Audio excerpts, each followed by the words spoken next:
Everyone, नमस्कार सर्वांना। तर आमच्या गावाची होती जत्रा, त्याच्यामुळे आम्ही सर्वजण गेलो होतो गावी। गावाला गेल्यानंतर जत्रा झाली। दुसऱ्या दिवशी मटण केलं होतं। तर ते मटण कसं केलं ते थोडक्यात मी तुम्हाला दाखवते। खूप मज्जा आली गावाला गेल्यावरती, आणि गावाला गेल्यावर एक वेगळीच फिलिंग असते। तसं म्हणजे आम्ही तर जास्त जात नाही, कारण का आमचं म्हणजे काम असेल, क्लासेस असेल, त्याच्यामुळं काही पॉसिबल होत नाही। पण जेव्हा केव्हा जातो तेव्हा खूप मज्जा करतो। तर असंच जत्रेलाच जाणं होतं खरं तर। चला बघूयात की आपण काय काय केलं ते। नाही नाही नाही, छान येते छान येते। येते इकडे तर वहिनी इकडे बघा।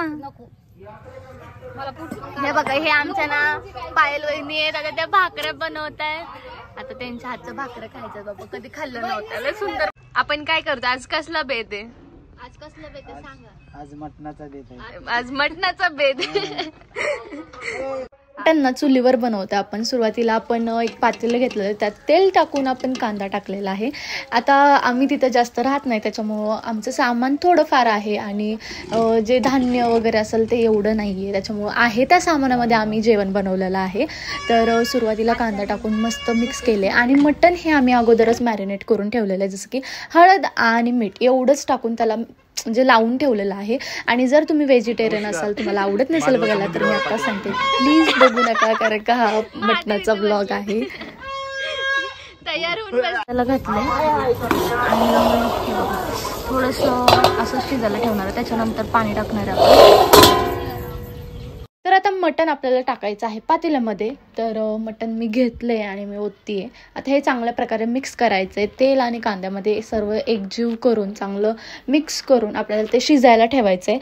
आता हे मटण शिजणार आहे पातेल्यामध्ये चुलीवरती। थोडा तरी वेळ लागेल ह्या प्रोसेसला। तर शेवटपर्यंत बघा, कारण का पुढं पण खूप मजेदार ब्लॉग आहे। मटण इथं शिजले आणि आता रुपेशदा मस्त मिक्स करतोय। आता आपण ह्याच्यात पाणी टाकणार आहे, कारण की ते शिजायला पाहिजे। रुपेशदा हळूहळू बघता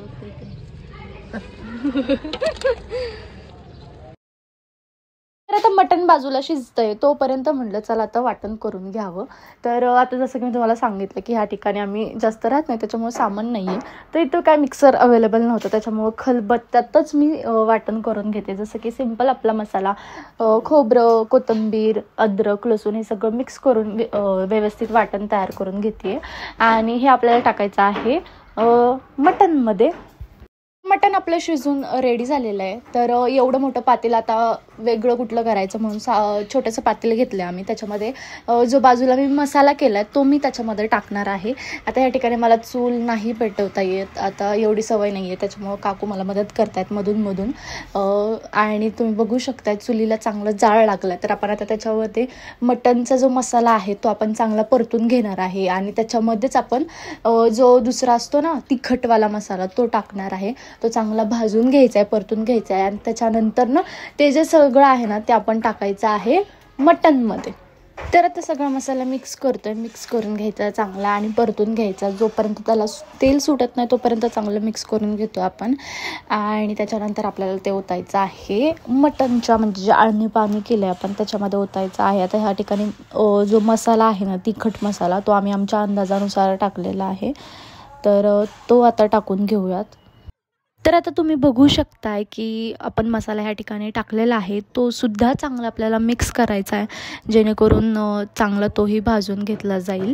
आणि आता तो जो मसाला आपण भाजून घेतला ना तो आपण टाकणार आहोत मटणमध्ये। तर तुम्ही बघू शकता मटणमध्ये सगळा मसाला जो आहे तो मिक्स करून घ्यायचा आहे।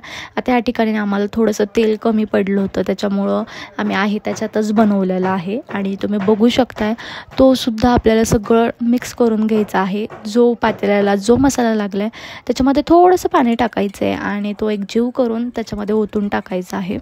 अशा प्रकारे छान असा मसाला मिक्स केल्यानंतर ना आपल्याला एक उकळी येऊन द्यायची आहे. आता उकळी झाल्यानंतर ना आम्ही छान अशी पंगत बसवली होती आणि माझी ना खूप आधीपासून इच्छा होती की मला एकदा तरी चुलीवर जेवण बनवायचं होतं.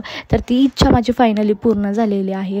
तर मस्त असं सुंदर चविष्ट आम्ही आता असं मटण बनवलेलं आहे आणि आम्ही ते खाल्लंसुद्धा आहे आणि खूप भारी झालं होतं. तर आजचा जो ब्लॉग तुम्ही बघितला ना त्याच्यासाठी थँक्यू. असंच प्रेम देत राहा आणि थँक्यू फॉर वॉचिंग.